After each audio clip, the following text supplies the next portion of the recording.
the world. This is Kevin from Fiction Factory, and you're listening to DC and DH on the DND Dynamite 80s podcast. All right, ladies and gentlemen, welcome in to another episode of the Dynamite 80s show. I'm DH. I'm DC.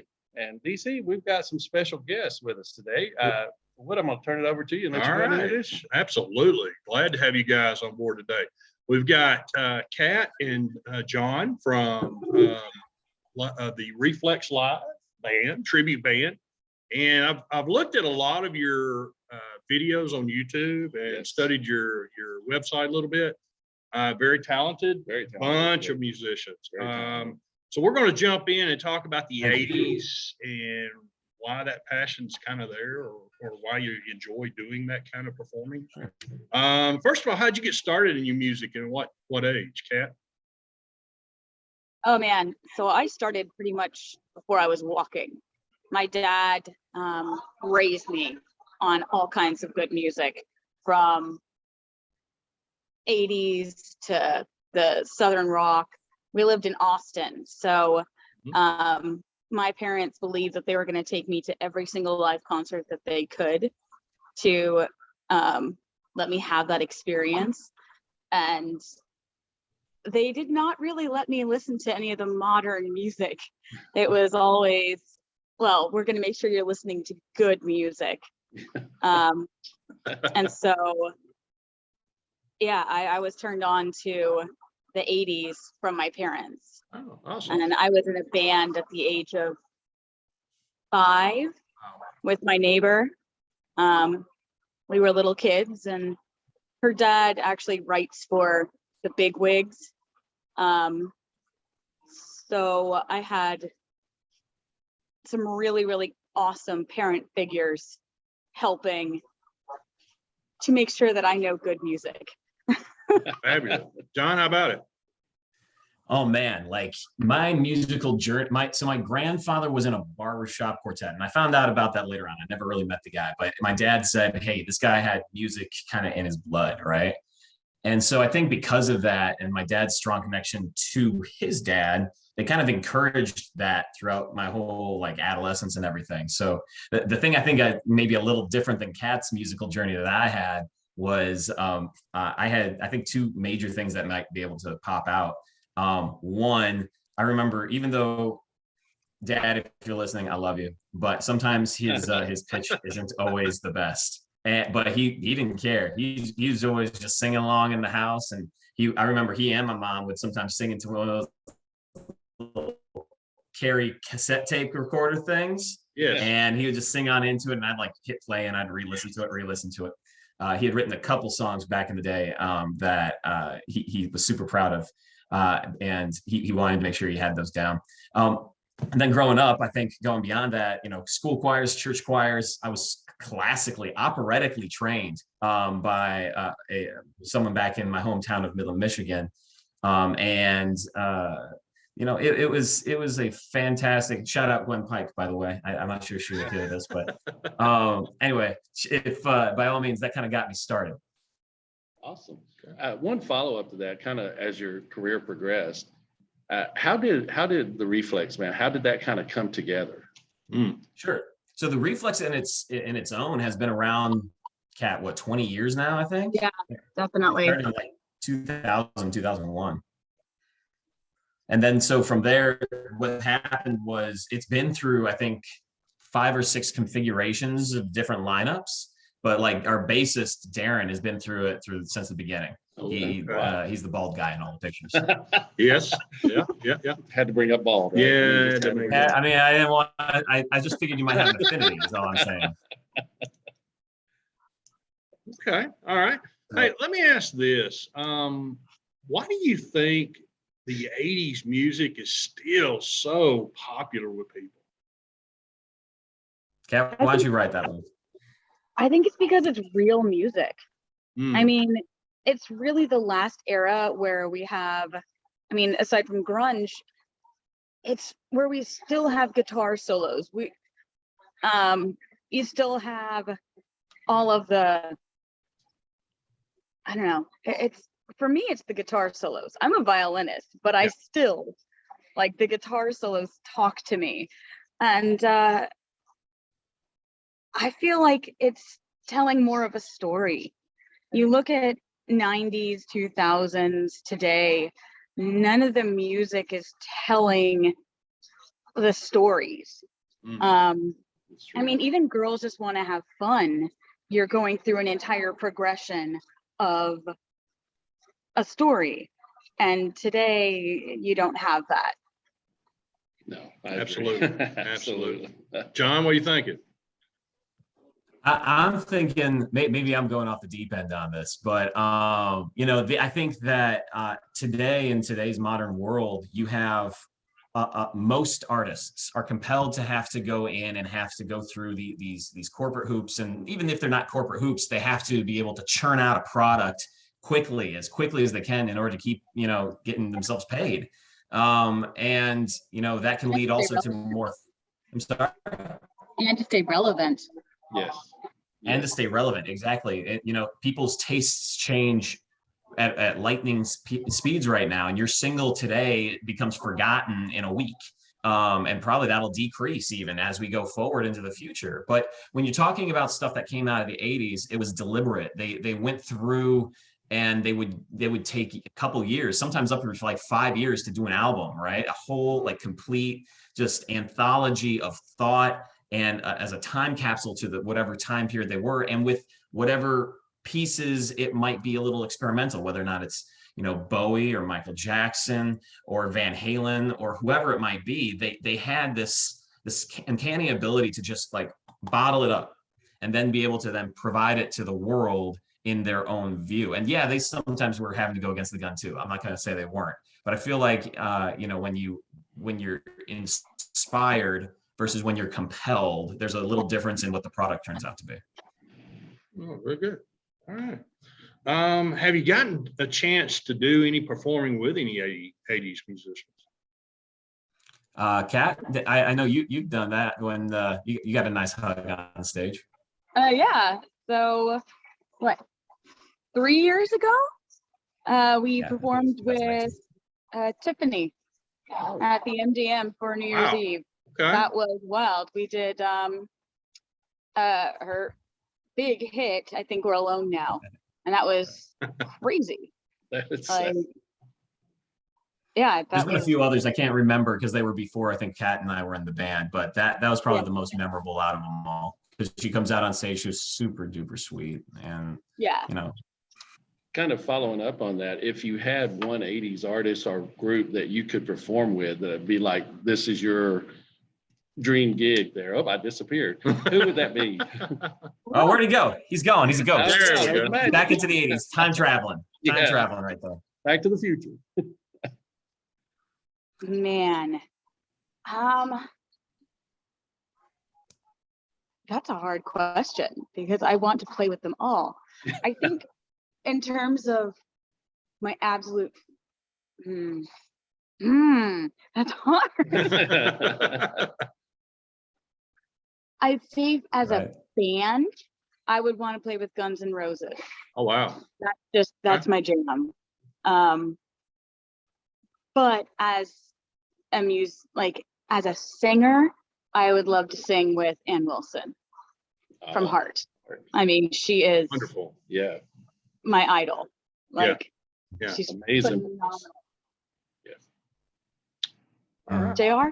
You? Mhm. Yeah, I think for me, I kind of go maybe in a different direction. Like I think it would be really interesting specifically to see, because you can go see AC/DC today, and Angus and all do what they need to do as they're running around on stage. I think there's something to be said about what they were like when they were like right in their Right. wheelhouse, right? And Yeah. when Brian was coming on in and everything else after Bon Scott had what went on with him. But when Brian comes in, they start having that like configuration of the band, and it just starts to pop like that. To perform with them on stage, oh my gosh, that would be super sweet. I would love it. I find it really funny that like your son is obsessed in AC/DC, so you pick AC/DC. Yeah, well, that's not the reason. That's not the like. Okay. But I mean, my 4-year-old does have a little ukulele, and he runs around, and he literally, a report came back from school one day, and it says Xander brought his guitar to school today for show and share, and he then proceeded to do Back in Black and perform for all of his friends. And he's like, at the time he was 3, and I'm like, oh my gosh, what is happening right now? Fantastic. Talk a little bit about the lineup now. Great musicians. Talk a little bit about them. Sure.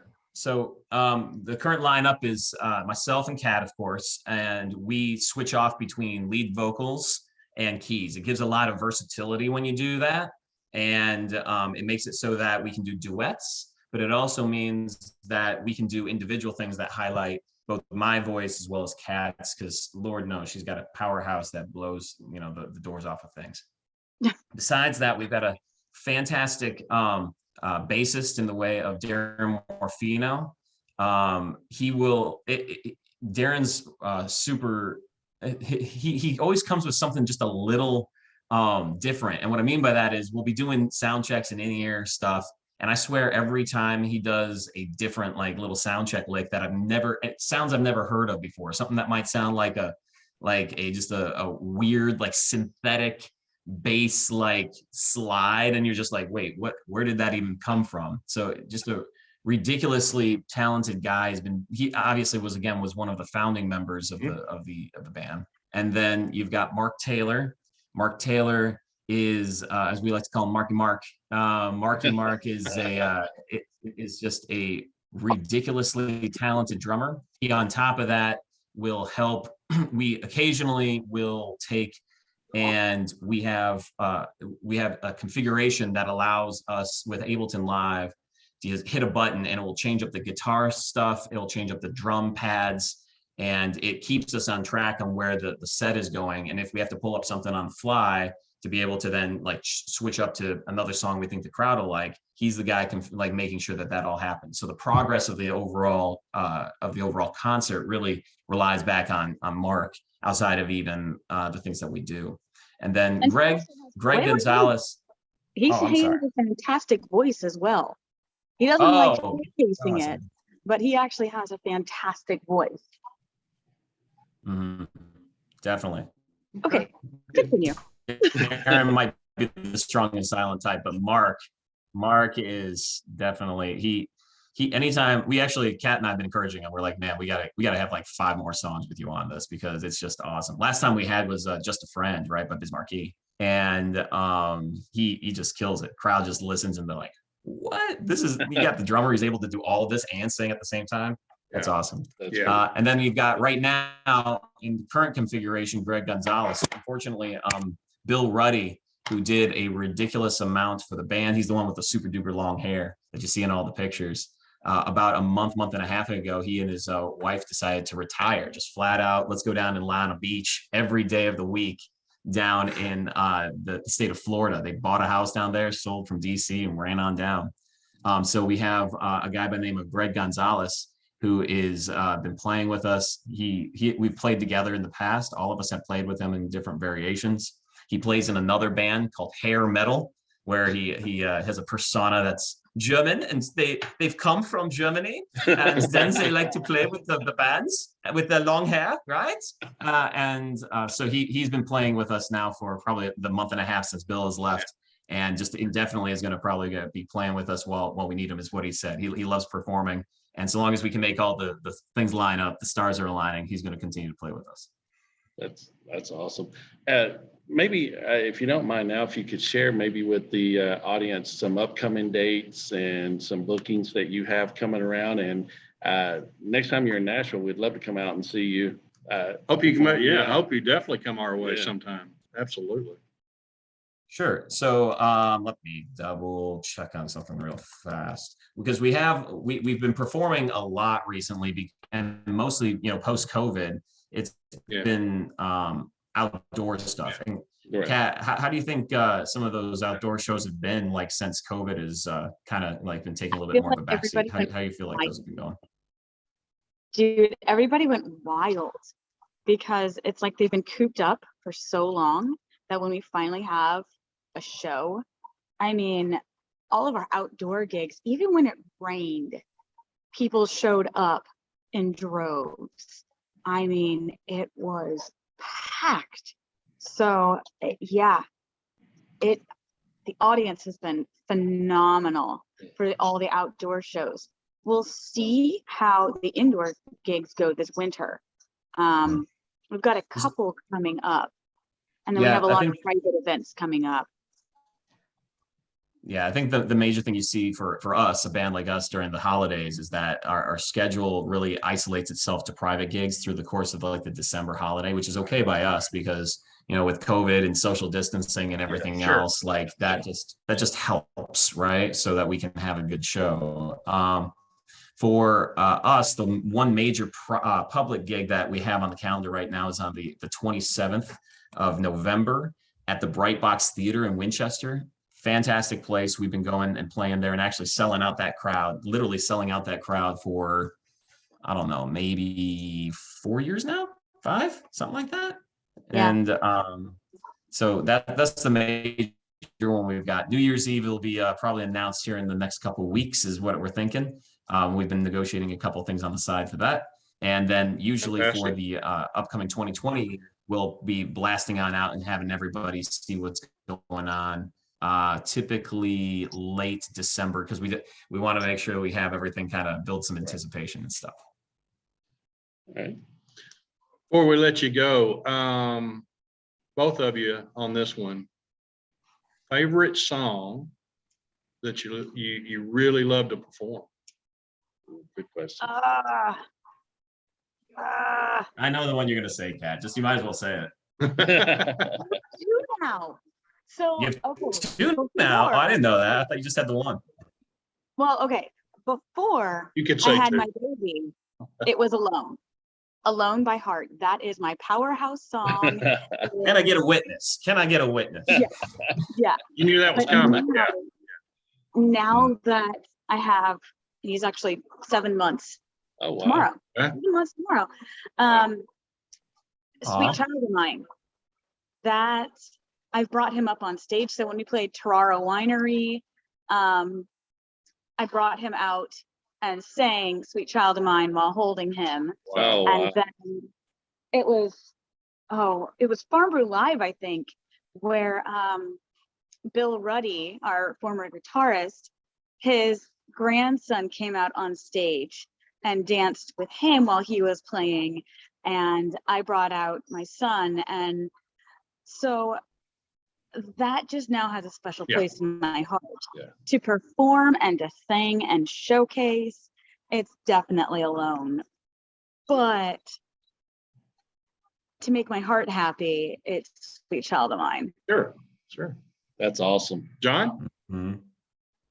Oh man. So for me, it's I like the feeling that I get from the crowd when they like a song, right? So I really, in a lot of cases, I don't really care what I'm singing, so long as I get that feedback. There's an energy you get from the crowd when they are really into whatever you're doing, and it is something that, quite frankly, I just that's the reason why I perform, whether or not it's with the 80s band or any band, is like just getting that vibe that you're making someone's day, you're making them happy, they're enjoying it. Maybe they're in a slump earlier and you've been able to pull them out of that.